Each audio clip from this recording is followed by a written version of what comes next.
And we are live. Welcome, everyone, to the Connected for Real podcast. I'm Rebbetzin Bat-Chen Grossman. I'm a marriage coach for women in business, and I love to help women find that balance between their marriage, their top priority, the thing that they signed up for and want to make more and more amazing, and their business, the thing that is calling them to come and shine and be and really show up to. And you don't have to feel pulled apart. You really could make them work together and support each other. And that is what I'm all about. And as you guys know, I've been doing a cycle of the 4 pillars: God, marriage, business, and you. Those are my 4 pillars that I think every person who wants balance needs in order to balance. And with each of these 4 pillars, we're attaching a topic, and we made that the theme for this month. So the theme for this month is goals, and I'm super excited about it because goals and God is one of those topics that really spoke to me. And today with me, I have an amazing, amazing guest called Katy Holladay. And she's going to introduce herself, and then we're going to get right into what are goals and how does God fit into all that. So let's do it. Katy, introduce yourself. Well, I am a wife and mother. I have 2 children and I homeschool them. I am a Noahide, or B'nai Noach. That's my, I suppose, religious affiliation. It's the umbrella that Judaism provides for non-Jews who want to attach themselves to Torah and to God through Judaism. But we don't have to convert. So there's a lot of stuff that we don't take upon ourselves, a lot of mitzvot and things like this. But we can still study Torah. We can apply a lot of the basic concepts to our lives and change our lives and still have a full and meaningful relationship with God. So that is what I do. I also am an energy therapist through Or Emunah Energy Institute in Jerusalem. And so I do a little bit of that energy work on the side in amongst running my kids everywhere. So yeah, that's me, I suppose, in a nutshell. That's super cool. Let me just say how happy I am to have a Noahide here. First of all, because a lot of people tell me, I just want to convert. I need to convert. I'm feeling this calling. I have to. And I'm like, wait. Like there is a place for you without having to change anything, without having to go through any of the crazy, crazy process that has been put into place nowadays in our generation is just beyond difficult. And you don't have to put yourself through that in order to attach yourself, in order to be in the best place where you need to be. So I think that's really impressive. Yeah, I mean, it's, it really resonates with things like, in the Bible, the book of Psalms, there's a Psalm called number 67. And that Psalm is actually read throughout the entire month of Iyar and into Sivan during the counting of the Omer, for those who are familiar with Judaism. But the very interesting thing about that Psalm is that it talks about how the nations will extol God and that they will attach themselves to God. But there's also still Israel. And to my understanding, God didn't want for there to be so much separation, but it was needed because of the way we are. But it didn't mean that he meant to keep himself from the nations. He wants for the nations to know him, but he also understands how he made them and the challenges that he embedded in them to overcome, which they can, but they don't have to overcome it by converting to Judaism. They need to overcome it through the teachings of Judaism, through the guidance of Judaism, but not actually converting, because Judaism, it is the safeguard, if you will, of the precepts that God put into the world. That's like, you can't commit theft. The whole world, the flood happened because of the level that thievery had sunk to. And so he's like, don't commit theft and don't murder and, don't do idolatry. We can see how idolatry has forever, over and over again, destroyed civilizations and humanity and has abused people. And God is not in the business of abuse, of abusing people. That's not what he wants. And so being able to be a Noahide, which is someone who is learning, Torah and connected to the Jewish people, and learning to get their priorities and their morals in a straight line, so to speak.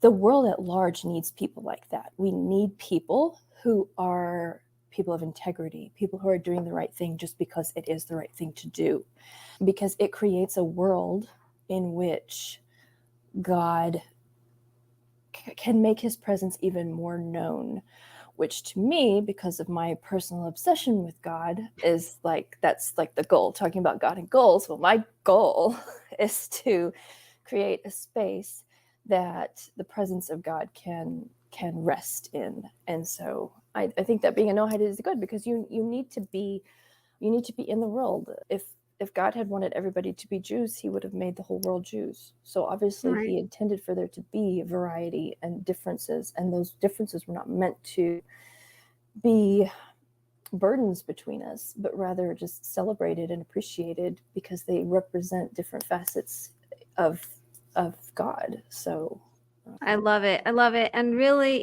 Jews have 613 commandments and Noahides have 7.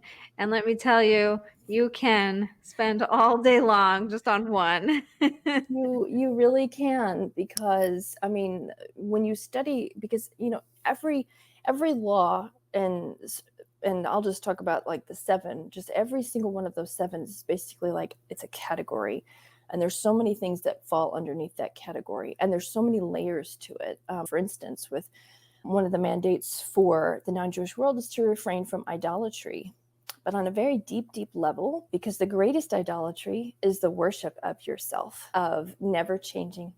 I can't change. I am the way I am. I was born this way. There's nothing I can do about it. And I'm like, well, I don't know. And the rabbis, the sages bring down that, if you really want to keep the commandment of not committing idolatry, then you need to work on yourself. You have to continually learn yourself, know yourself, and really dig down deep so that you are constantly evolving and changing and growing. And the purpose of that is, in my humble opinion, is that you're growing so that you can bring down more of your own soul, the light of your own soul. And that is directly attached to God. And so when you bring the light of your own soul down, you become more yourself. You become more of who God really intended when he was thinking about you, which your soul is a thought of God. You're getting his direct thought about, oh, I want for her to do this, to accomplish this. I'm going to make a situation where she's going to be at the right place at the right time, and she's going to do this, and it's going to change the world, and we don't realize how often that happens, that we really do change the world, but we don't see it because we have so many things in front of us, and we're not actively working on ourselves and learning what our negatives are, our positives, our challenges, our strengths, our weaknesses. All of that is us, and we need to embrace all of that and figure out how we work with all of that. I love it. This is so perfect for talking about goals, because if God put you here to not serve yourself and not,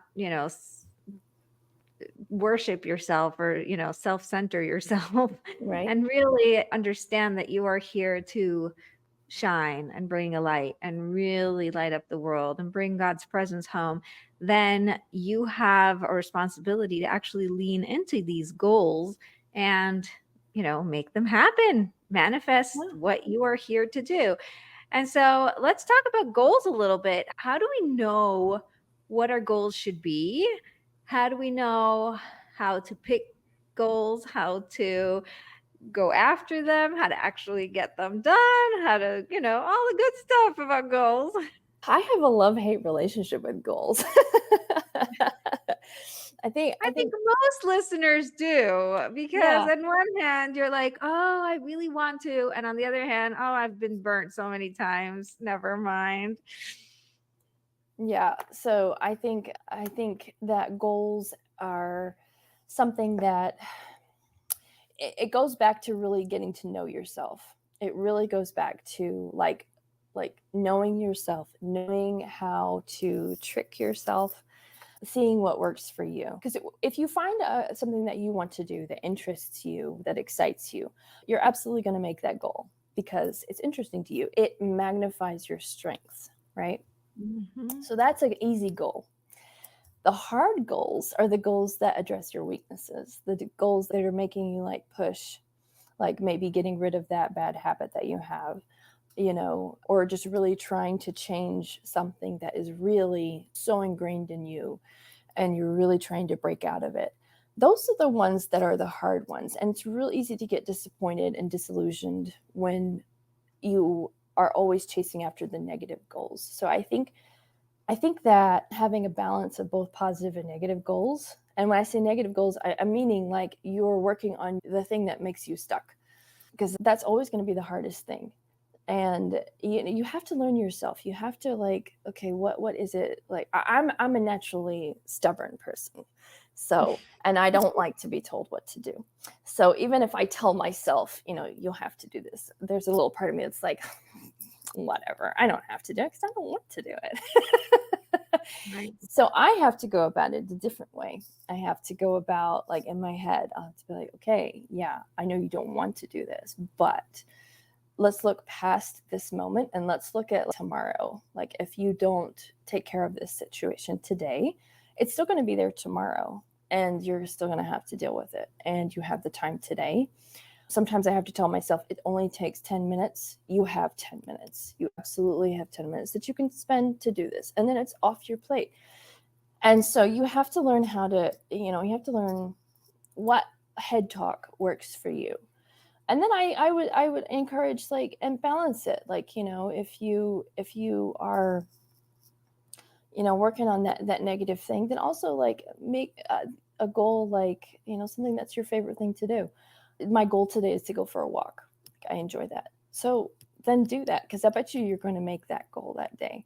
So I think some people get really caught up in, when we're talking about God and goals, they get caught up in the spiritual aspect. Like, we've got to just focus on spirituality and, what does God want for my life, and all of these things. And we have a tendency to ignore the material part of ourselves, and we have a physical body and we have to take care of that physical body, because you cannot pursue your spiritual pursuits if you're also not taking care of your physical needs and wants. And I mean, it's good to temper those, of course, to not just let those run away from you, but it's all about just having a nice balance and making sure that you're not forgetting in your drive. Like, if you have spiritual goals, it's very important to not forget also the physical goals, and vice versa. If you have physical goals, it's also important to not forget about the spiritual goals. So even if, you're very good at pursuing your physical goals, you need to also give yourself a small spiritual goal. Say there's, like, that you should spend more time, like, in prayer, like, reading a prayer or spending a few minutes. Like, literally set yourself a timer and give yourself like 5 minutes or 10 minutes and just make that commitment. So goals do involve having to make a commitment and having to be accountable. And that's very hard, because that means you have to grow up. And I think we all have a little bit of Peter Pan syndrome. We all have a little part of us. It's like, I don't want to be responsible. I don't want to grow up anymore. There's so much. And I think that's due also to the stress of the world. I think the world is very tired. I think we have grown in leaps and bounds. My husband and I often talk about this, at how much technology. So I'm 41, and in the 41 years that I've been alive, I mean, there has been so much change. Like, there were not home computers when I was born, and now we have a computer that we carry around with us in our hand. So it's like, I think everybody's just like overloaded a lot. Yes. Yes, I So think overwhelm and exhaustion are the two main issues of our generation. yeah, And I think that's one of the reasons why we have such a hard time with goals, because it's not just getting the goal done, it's also making space for it in all of the noise, right? It's yeah, like there's so much going on. And then how do we make this even fit into all the other parts that are right. calling for our attention? And how do we deal with, like, the disappointment if we don't fulfill that goal, if we never arrive at that goal? Like, how do we deal with that? Because, disappointment is a very heavy garment that you can put on. And if you're carrying around disappointment, it's going to be very hard to get goals accomplished, because you kind of defeat yourself before you even get started. And Yeah, so so let's talk about that, because I feel like one of the biggest issues is the mind drama, and you've brought this up a couple of times, but disappointment is one of the biggest things that will drain your energy. And when we're talking about God specifically in these goals, in this disappointment, what's going on with that disappointment and how are we dealing with it? I think that what goes on with the disappointment is that we have expectations that are unrealistic, truly. I mean, you wouldn't think it would be unrealistic, but if you don't know yourself, if you're not really paying attention to how you pattern your life, then you're going to have these big expectations, and then your life is going to happen and you won't fulfill your expectations. And so something that really helped, because I dealt with disappointment in a lot of things, and actually even kind of got to the point where I was even a little bit depressed about it. And I didn't really understand what was wrong with me. And, because I do energy work and stuff like this, I started to okay, what's wrong with me? What's going on? And kind of got to the bottom of everything and realized I had built expectations that I thought were perfectly acceptable expectations. But when you make those expectations on, say, about other people, or you make those expectations about yourself and you don't know yourself, it's basically like making expectations of other people and expecting someone who is not capable at that time to meet those expectations to meet them. You're totally setting yourself up for disappointment. So you have to really work on your faith and your trust. And you also need to understand something about God. God really, really just wants us to try. He wants us to start with the thought, I want to be better. I want to do better. And you keep that going. And then when an idea drops into your head, or you read something on Facebook or Instagram or whatever, and you kind of feel inspired or whatever, then you take action on that. And you just try. Every day you get up and you try. In the Torah, there's a story that we're told about that Jacob, he separates himself from his family, and he's by himself, and then he wrestles with the angel of Esau. And Esau, the sages tell us, Esau represents materialism and, the stuff of life. But they wrestle. And then there's a deeper thing that the sages tell us about this thing, that the wrestling stirred up the dust of the earth, and it went up to heaven, and it was a pleasing aroma to God. And the sages are like, what does that mean? And what they bring down is that God just wanted for Jacob and the material world, for the world of light and the world of darkness, to wrestle with each other, to try. And we can also see nobody won that wrestle, but Jacob was blessed. He wouldn't let go until he got something from that angel. And so that's what it is. And you may have to wrestle for days and days and days until you really learn something about yourself in that wrestling. And so that's why I say try every day. If you want to have a goal, every day you just get up and you just try. Whatever it is that you feel like is your best, try towards your best. And you may find that you succeed your best. You may find you exceed your best. And you may find that you don't meet your best at all. And that's where having some grace for yourself, knowing that the whole point was just to try. And so I love that. I love that, detaching yourself from the result, because at the end of the day, we are talking about goals and God, and the result of the goals is only in God's hands. Are you going to succeed? Are you not going to succeed? Are you going to get there or not? That is not up to you. What's up to you is what you do, what you try, what actions you take, the actual day-to-day things, the times when you overcome that I don't feel like it, I don't want to, I really, lazy, whatever, all the things that are going through your head trying to stop you, and you wrestle that and be like, you know what, today I'm just going to do what I need to do. I'm going to do enough. I'm going to do the little minimum viable thing I need to do, and just move on and move through it. It's so much more powerful. Yeah. And, you can have days where you're like, today is a rest day. I'm exhausted. Life has been crazy. It's been all over the place. And I just need a day to just rest, an extra day during the week that I need to rest. And I think that's part of just being aware of what you need and realizing, I think also in this world, we have this idea, especially women, we are supposed to be the Energizer Bunny. We are supposed to just go and go. Like a successful woman is a woman who hustles and she is running the kids. She's doing the thing. She looks great. She's fabulous. She's fit. Like, I'm like, I don't know how to do that. And I don't think Oh, I I do. You guys all come take notes. I do. Just kidding, just kidding. um, but and it's just I like think the secret is learning to rest. it The is. secret of doing Yeah, it all is learning what you are actually supposed to do mhm, and what other people can help you with. It's exactly. learning yourself and what works for you, and stop comparing yourself and trying to do what everyone else thinks you're supposed to do.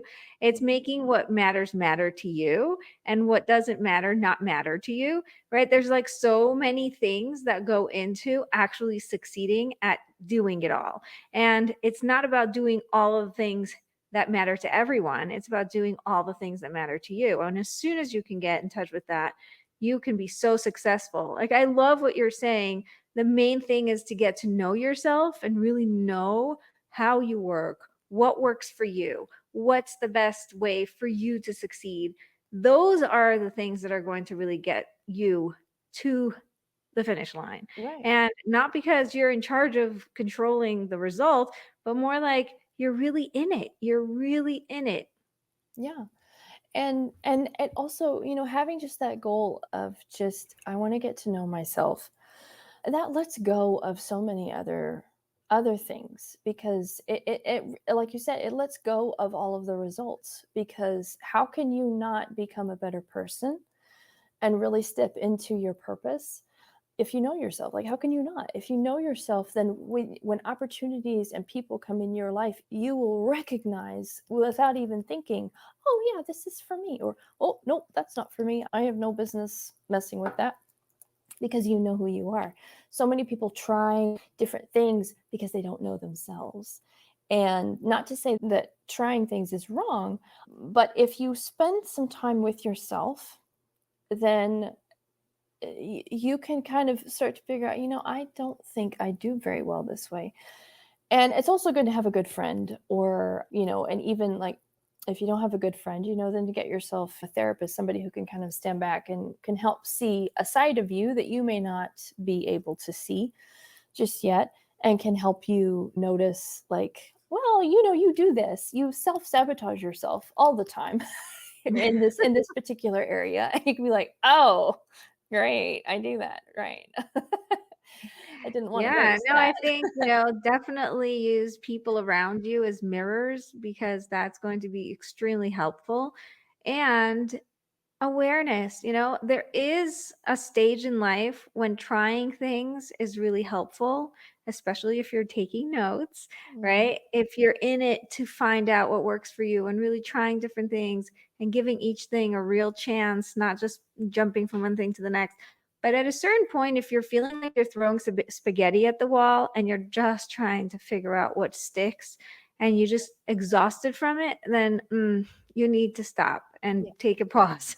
Mhm. Really, really stop and take action that's going to get you clarity fast, because this is a waste of your energy and your time. Yeah, yeah, absolutely.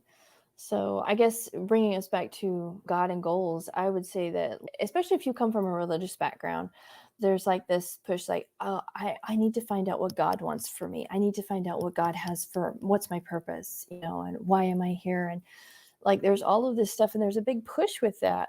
And I kind of am like, well, I really think, because I've spent so much time trying to get to know God and trying to get to know myself, I would say that what God wants for you is He wants for you to get to know yourself and to see what He built you with, and to see how you can utilize that, what you need to push and what you need to pull back. There's a rabbi, a famous rabbi, the Baal Shem Tov, and he has a teaching about breaking your nature.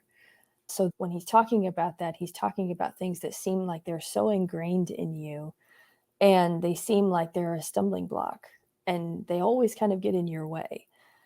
And he says, this is what you're meant to do. You're meant to break your nature. You're meant to break that thing that seems so natural, but it's so self-destructive to you. It always holds you back.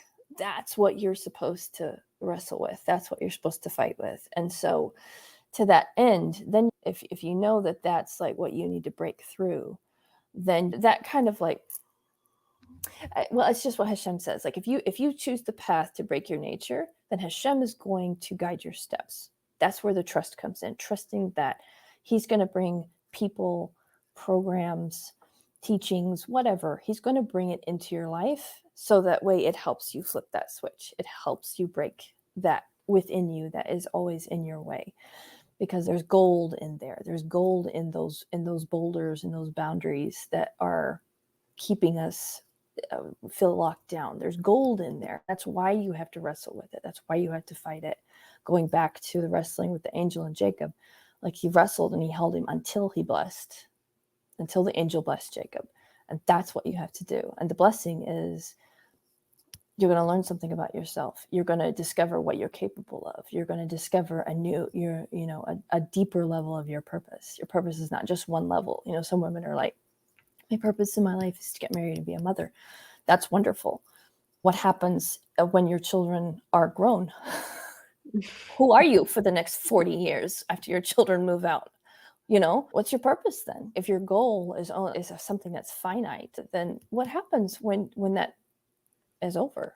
When your identity changes, and we actually have an Exactly. amazing podcast about identity shift with Kate, where she talks about how she shifted her identity from being a musician to being a coach, and suddenly her husband didn't know what to do with it. He didn't know how to handle it, because like, I don't know what to say when people ask me what my wife does, because I don't know what she does, right? And that's one of the things that when you attach yourself to your identity, it's so hard for you to then actually lean into your purpose. Yeah. And your purpose and your identity are two different things, right? They are. And I think that society, especially in America, it may not be so much in other places, but in America, your whole identity is built around one thing. It's your career, it's your kids, it's just certain things. And it's like, we are so much more than that. And I really think like that's another thing about God, is he's like,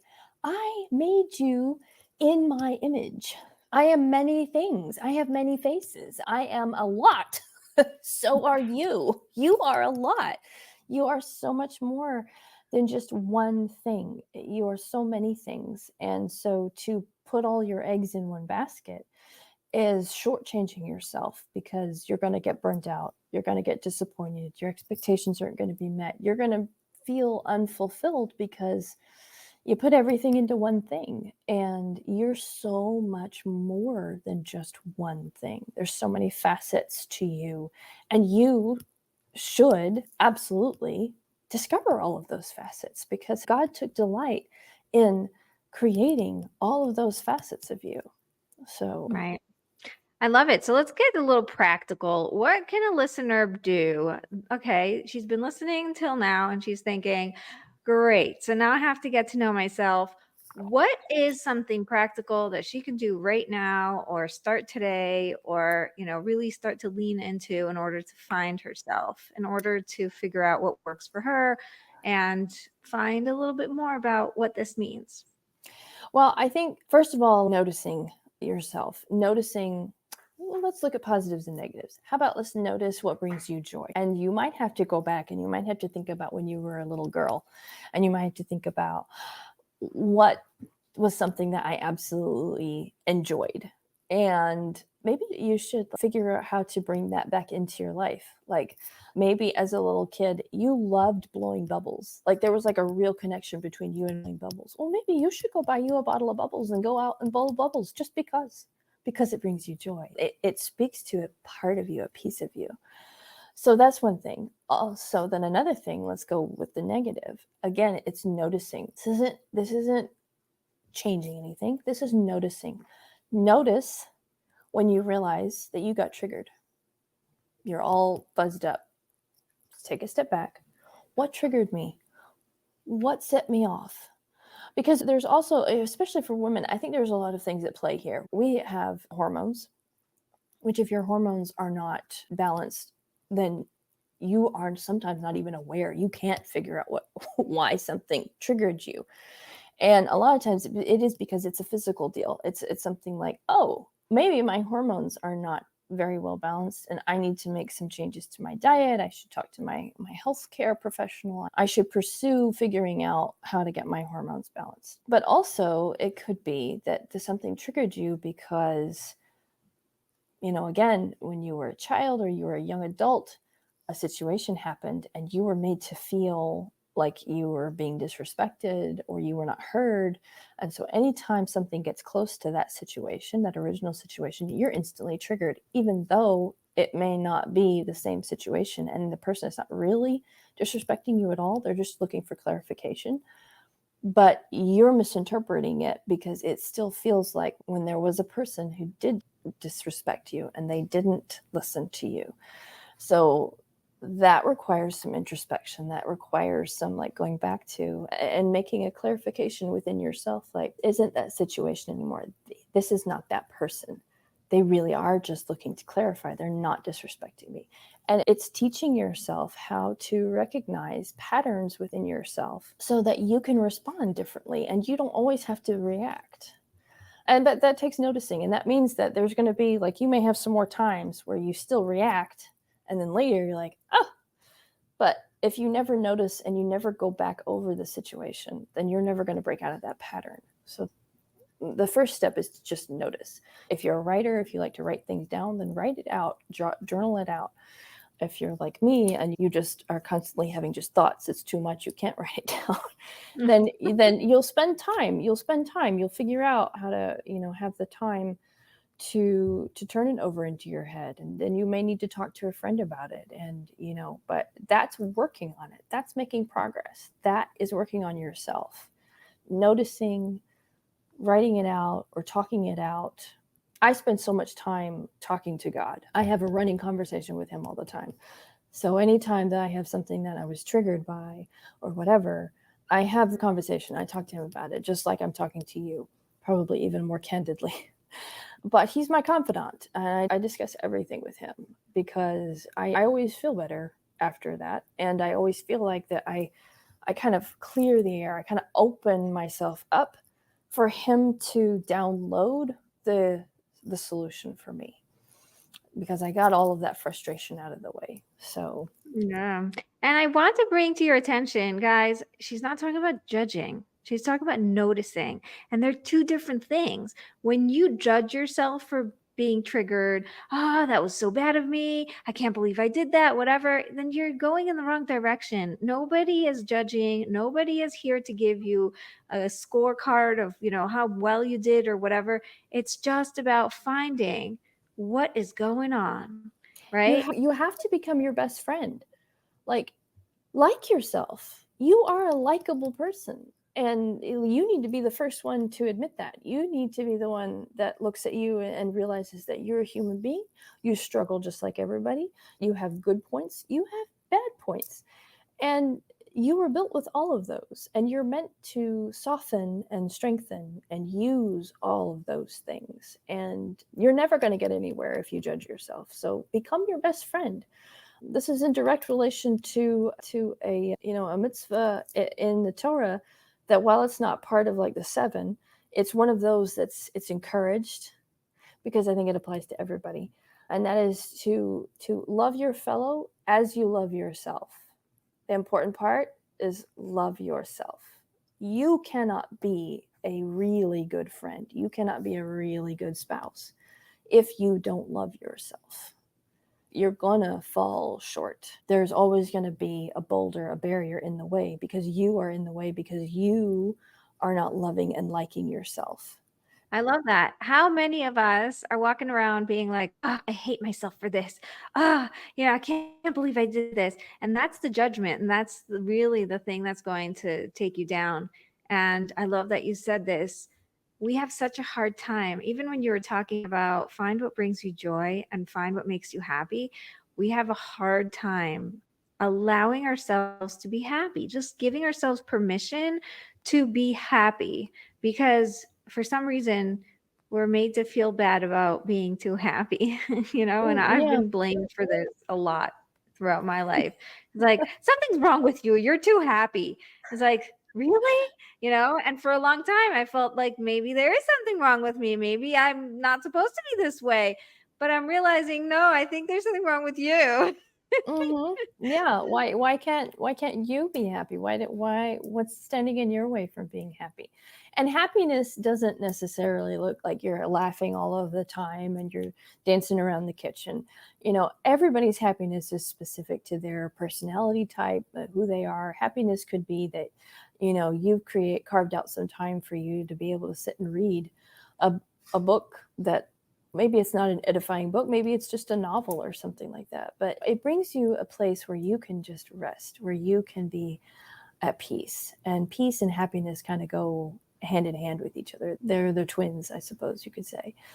And so I just think, whenever those judgmental thoughts come up, like, talk to yourself as you would talk to your best friend. If your best friend came to you and said, "Oh, I look terrible today," what would you say to your best friend? You would say, "Oh, you look fine. Nobody's going to think you look bad." And certainly they're not going to be rude enough to say anything to you about it. And if they do, well, we'll just make them feel, we'll put them in their place. Get a new friend, my friend. Get a new friend. Yes. Yeah. So, I think that it's just really important to be a good friend to yourself and to have grace for yourself and to know when you need to give yourself a kick in the pants. And it's not nearly as often as you would think. It's really not near as often as you think. And most of the time, we need to be gentle with ourselves. We need to, be like, hey, you have a lot of stress in your life. This is why this is happening. There's a lot going on. And maybe we should start thinking about how we can cut some of this stress out. Where can we cut? And help yourself problem solve. This is where having a friend works, or if you need a therapist or something, get a coach, get somebody to help you figure out how to be a better friend to yourself. And if you have a good friend, then model yourself after your good friend. What would your good friend tell you? Well, my good friend would tell me that I'm being ridiculous. I don't need to be so hard on myself. And they're right. They're absolutely right. So, but noticing is problem solving. It's identifying, okay, I don't like the way I do this. Like, I really don't. And I really do want to change it. And so that's what that is. That's not judging and being like, oh, you're just such a horrible person. I can't believe you did that again. And no. And I think that's where all the baggage comes from. You were saying how heavy it is to carry disappointment and, oh, I failed again or something like that. It's really from the judgment. And I want you to let go of the judgment and just allow yourself to be where you are and to keep going, because really that disappointment is here to hold you back from trying again. It's here to hold you in one place and be like, never mind, forget the whole self-development thing and growth. We can just be here forever, happy just being ourselves and not trying. And as we said, the goal is to try. So that is the you're goal. you're basically self-sabotaging the main thing. Your goal wasn't to get there. Your goal wasn't to make it. Your goal is to try. Your goal was to do your part. Right. Absolutely. And it's showing up every day, first for yourself and then for the people that depend on you. But first, you have to be nice to yourself, because if you're not, then you start to be resentful of other people, because there's parts of you that are resenting you, because it's like you always give your attention to this other person or this other situation, and we're over here just barely making it. And you're not being fair. So there's resentment, and you can resent yourself. You can start to resent your career. You can resent your roles that you have in your life, because there's parts of you that are not being heard, that are not being noticed. And they don't need to be heard or noticed by other people. They need you to notice. I feel like that is a huge point you just made. How many people do you know who are sitting around going, you're not giving me the right time of day. You're not respecting me. You're not seeing me. And it's like, chill out. I am not doing, like you think it's me. I see this a lot in teachers. I'm sorry if you're a teacher and listening. I love you. I love you a lot. My parents were both teachers, but I see this a lot in teachers. I'm not appreciated. And it's like, really? You think being appreciated by other people is going to really fill that void? No.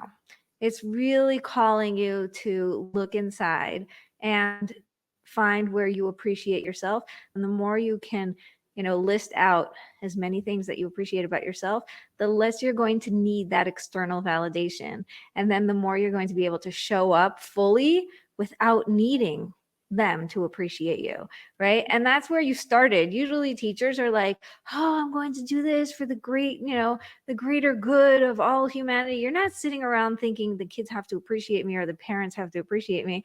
Eventually you get to a point where you're like, oh, this is exhausting, Right. And that's when it's your job to turn inwards Right. and give it to yourself. Yeah. Because also, there's a little bit of like, and that's not just with teachers, but I think there's a lot of careers that are this way, where you kind of start thinking, I'm doing this great thing. I'm doing this. I spent all this time learning how to do, I spent time and money learning how to do this, and nobody is noticing or making me feel appreciated. And it's like, well, do you appreciate the effort that you did? Are you giving your best? Like, really, are you taking care of yourself so that way you show up as your best? Or are you just constantly exhausted? Are you giving too much of yourself, searching for people's approval? Maybe you should like hold back a little bit and do for yourself some more and help yourself out. Find ways to be a better friend to yourself. Find ways to be a better support I for just yourself. realized it's not teachers, it's also mothers. Yeah. Because I totally felt like that when I was resentful and frustrated in those days, the early days of my journey. I really remember how I was so resentful of my husband and the fact that he just didn't get it. He was so critical. He was always pointing out what was wrong, and it must be that he's the problem, obviously, because I'm not the problem. I'm trying so hard. But I was in my head and I was really struggling. And I think that I'm grateful for this process that I've gone through and for God's guidance. And I think that it was a real shift when I realized it's not about him. As much as I want about him, because it's such a useful excuse. He's so easy. Like, Such an so easy target. Yeah, it's so easy. You can just blame him.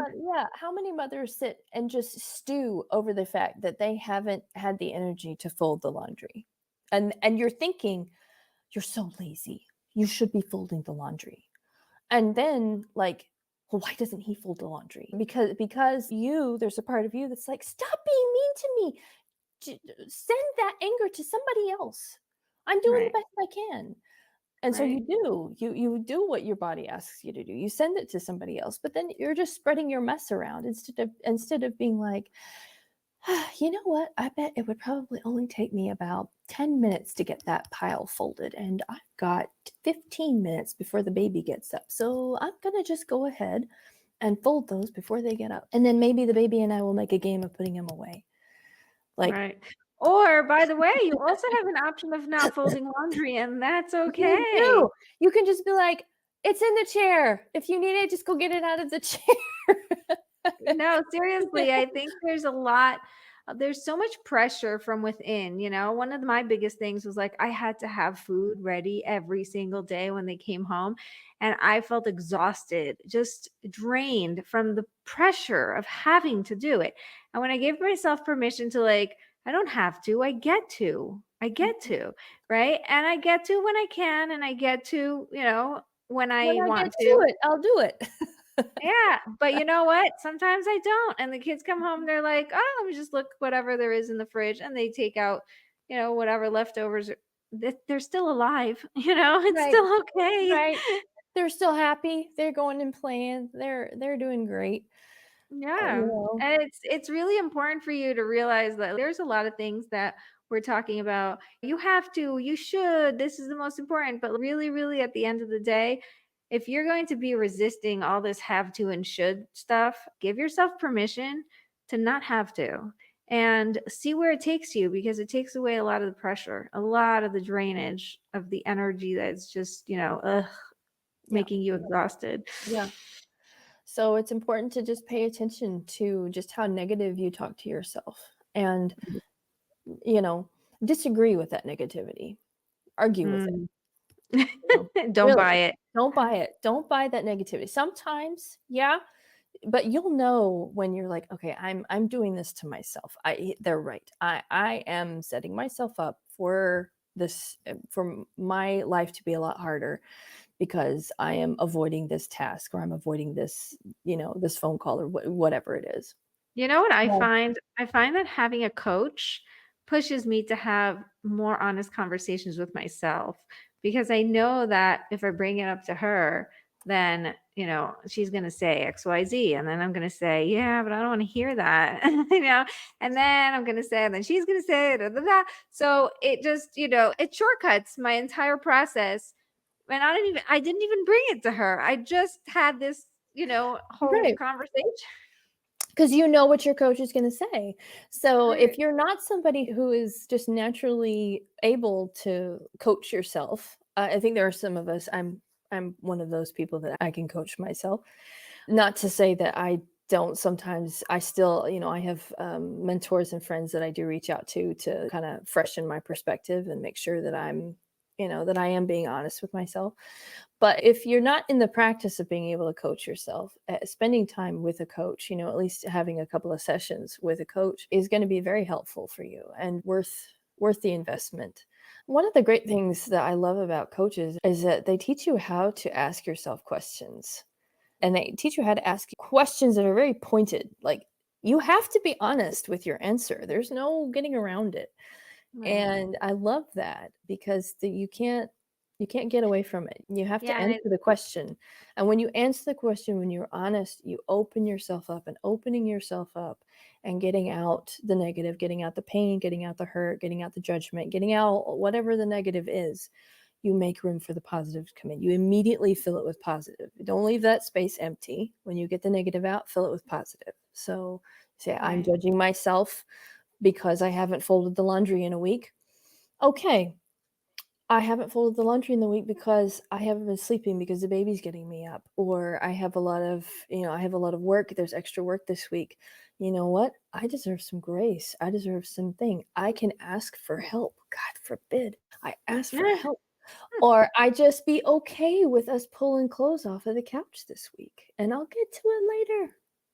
Right. The world is not going to fall apart because you have a season in your life where you just can't get to the laundry very well. So, it's just a season. Things change. That's why we work on ourselves. We change, we grow. You won't be in that space forever. You can get out Yeah. of it. You will get out of it. Yes, I love it. And by the way, you were saying about having the skills to coach yourself. I think that most of us have that only because we've been around coaches for so long. So I don't think I had these skills earlier on when I didn't hire coaches. The first moment I spent money on a coach, I changed, and I had growth spurts. Every single time I invest in a coach, I see a growth spurt that is beyond anything I could have done on my own. And they teach you how to think, they train your brain to open up to different things. And depending on what coach I hired and what the goal was and where I was going, that was the thing that really pushed the needle for me. A lot of times I see, even with the people who sign up to work with me, just signing up, they already have results before the first session even started, right? And this happened actually, by the way, last week. Somebody signed up, we had a discovery call, and in the discovery call, I made things very clear to her, like, "Oh, this is what's going on, and this is what you want, and this is whatever." She's like, "Wow, I never thought about it that way." Okay, she decided she's signing up, she got her husband's blessing, they sent the money, and the next day She already was towards her goals. I didn't even say anything. I didn't do anything. She didn't even have access to the stuff yet. And she already saw results. And that's the power of investing in yourself and committing to yourself. There is something so beautiful and so marvelous about it. And people are like, yeah, but I'm so scared, but like such a big investment and this and that, the other. It's like, you don't realize how much time you're buying. You don't realize how much energy you're buying. You don't Yeah. realize how much clarity you're going to get. Yeah, it's kind of the same way with energy work. I usually have a consultation with a new client, and it's so fun to hear the client is like, we just start talking and they're telling me about, and sometimes just being able to talk to somebody about your issue that you need worked on, your struggle, your boundary, just being able to have somebody to talk to who's totally removed from your emotions, who's totally on the outside, is so freeing, and it already opens up. It's the asking for help syndrome or something. I don't even know. I'm just making something up here. But when you open yourself up to ask for help, however it is that you're going to ask for help, then you're automatically going to receive. You're opening up, and God is going to absolutely drop something in there because he's like, oh, she opened. Quick, get it in there.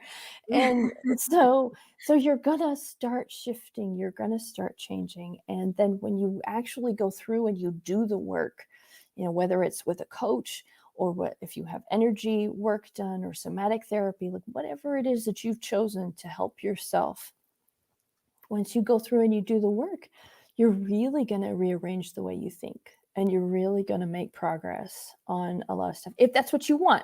Now, if you don't really want to make progress, if you just really do want to stay where you are, then you're going to spend thousands and thousands of dollars just staying put, because that's what you want. So, I think that most people, the hardest thing is getting over wanting. They don't give themselves permission to want. mhm. And as soon as you're willing to want, the doors open up, the gates just, Yeah. And there's bounce. also a lot of people that do have deep-seated trauma. And if you have deep-seated trauma, like if you were neglected as a child, even if it was emotionally or physically, if you were neglected or if you were abused, that's a big deal. And you really do need to seek out a trauma therapist to help you really move some stuff. Because what that does, when you have a big trauma as a child, that devalues your self-worth. So therefore, you don't think that you're worthy to change, to grow, to think better about yourself, because you were conditioned in a small age that you're not so special, you're not worth it, you're just whatever. And that's really deep seated. So it's important to choose correctly, choose your professional. So if you do have that, then you would want to choose a coach or a therapist who has experience with getting to traumas and working through those. But if you don't have them, if you had just a regular childhood with just normal, what I would say normal traumas, normal challenges, then you can absolutely use a coach, use a best friend, use a whatever to help you get yourself in gear and help you get yourself aligned and help you help yourself, so that you get to know yourself and be who you want to be. Yeah, I love it how you say best friend, but I do want to say something. Even my best friends don't take my advice. And I'm a coach, guys. I'm really good at this. And my best friends, I can give them all of the goodness. I can hang out with them in the park for 2 hours and tell them everything that I tell my clients, but there is not a readiness to hear, and there isn't an openness to take action because they're not invested. Yeah, And a I lot of think times, yeah, I think some people, you really do have to put your money where your mouth is. Like if you really yeah. do want help, you need to pay for it. Like you actually do need to put the money on the table, because then it's serious. Then you're really making a commitment. But if you have Mhm. just free help all the time, maybe you're not going to hear it so well because they're your friend. What do Also, they there's no urgency. Yeah. I have a friend who's opening up a business and she's like, oh, by the way, just give me a little tip. What should I do now? And what should I do now? And what should I do now? And I tell her what to do because, I don't mind. I'll tell you, but I know it's not going to be the same. I tell you what to do. Okay. So it took her 2 weeks to do her homework that I told her what to do. And then she turns around and is like, okay, it's done. What should I do now? And I'm like, okay, so now do this. No, I don't know how to do that. It's too much, and she goes into her own brain drama thing. And it never happens because she's not able to keep going. She's not able to actually have the support and have the how. And, I could tell you what to do, but it's not necessarily going to be, the thing that moves you. A Yeah. lot of times, the how and the why are so much more helpful. But for that, you need to really spend the time and the energy investing. Yeah. It just totally goes back to what you said. It's the want. How bad do you want it?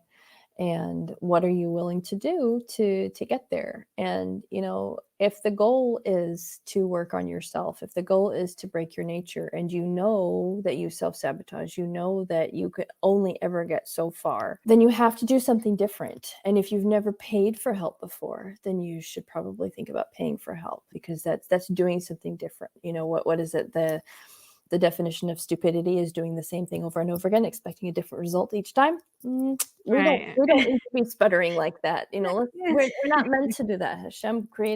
God created us in His image, and so that means that we are meant to become bigger. We are meant to become whole, and you're not going to do that if you're just spinning around in the same circle all the time. So you have to do something different, and it might not be comfortable. It might be a little painful, but it's worth it.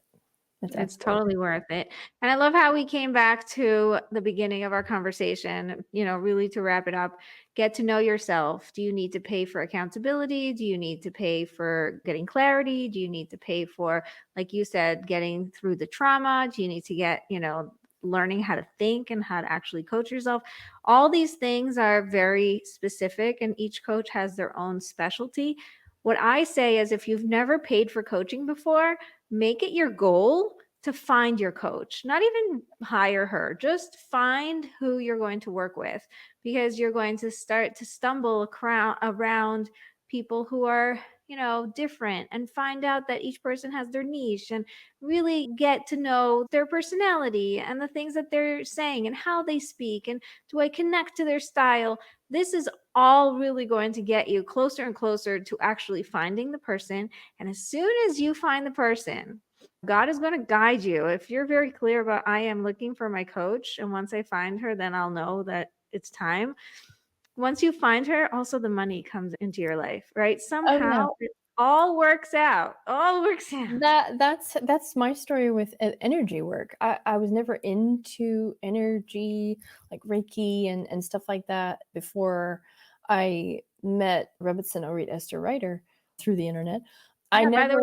way, she was a guest here. She That's spoke about awesome. happiness. I'm sure. Oh well, I'm sure that was a good program. Yeah. But that was the way it was with energy work. I knew that I have a strong hold on intuition, and I have a unique view and understanding of things sometimes. And I didn't know what I was going to do with this gift. I knew it was a gift because I knew there were a lot of people that didn't think the way that I thought and saw things the way that I saw things. So I knew it was a gift, but I didn't know what to do with it. And then I started learning Torah with the Rebbetzin, and then she started talking about the energy therapy. And I realized this is what I need to try. And I never intended for it to be something that I do on the side. I never intended to be paid for it. I was literally doing it because I wanted to work on myself. I wanted to work on my husband and my children, to help them clear out things and stuff. And that was it. That was it. And now, thank God, I have plenty of work to do. It's a nice little addition to our family income. And I get to help people, and I learn constantly. My clients, I'm just always amazed in helping other people what I'm being shown about myself and what I'm capable of, because sometimes I'm like, oh, there's no way I can work with this client. I don't see how. And then all of a sudden I realize I am helping this client. They're very happy with the results that they're getting, and they're moving forward in their life. And it's very satisfying. But it's a challenge, since it's not something that was my goal or whatever. It's just like been flowing, or I find sometimes that I have to fight myself, to like get to it and things like that, because it's like, well, I didn't ask for this. This wasn't my goal. So that's my own stubbornness that comes in, and so we all have what to work on. I'm still working on myself, and I'm pretty sure I'll be working on myself till the last day. Yes, I think we all are. And that's the whole point is there's never really a point where you get, okay, check mark, I'm done. I'm there. I Yeah, made it. It's right. more like I'm gonna keep going and Yeah, that's what the finite goals are. That's what I'm going to be a doctor. I'm going to be a mother. I'm going to be a wife. That's what those are. Those are like they have an expiration date or they have a complete date. But working on yourself and just discovering what you're capable of, and where you need to work on yourself and where you need to open yourself up more to what you need to expand with yourself. That's a lifetime. It's a Yeah, I lifetime. love it. Okay, we totally went over time. I'm sorry, you guys, but this was fascinating. How can people find you? Well, I have an email that was probably too long to say over this, so maybe we'll put it in the chat underneath the video. I have an email address, and people can email me if they're interested in energy work, having me do energy work for them. If you're interested in the program, it's with Or Emunah Energy Institute out of Jerusalem, Israel. There's a website, oremunahenergy.com. My Rebbetzin has all sorts of hashkafa, and it's beautiful. She's actually moving it with a new name very soon. Her program is morphing and growing, and it's a beautiful thing. It's going to be Or Nafshi. So you too can become an energy person if you want. She has a lot of different modalities of things to use and try, and a lot of practitioners are available through her program. So, but if you want me specifically, I do have an email address, and you can email me and I will get to Yeah. you. Yay. The email address is going to be down in the show notes, and you'll be able to get that from our website and also from the show notes underneath this. Thank you so much. This was fascinating. Definitely a good episode. Thanks so much, you guys, for listening. And make sure you come back for next week's episode. It's going to be all about goals and marriage. So that's going to be really interesting. Sure. And yeah, and Well, thanks thank so much. you. This Thank you was so so much. much fun. Yes. I always say if we're not having fun, we're not doing it right, right? So Right. definitely. Thanks so much, and don't forget to be connected for real.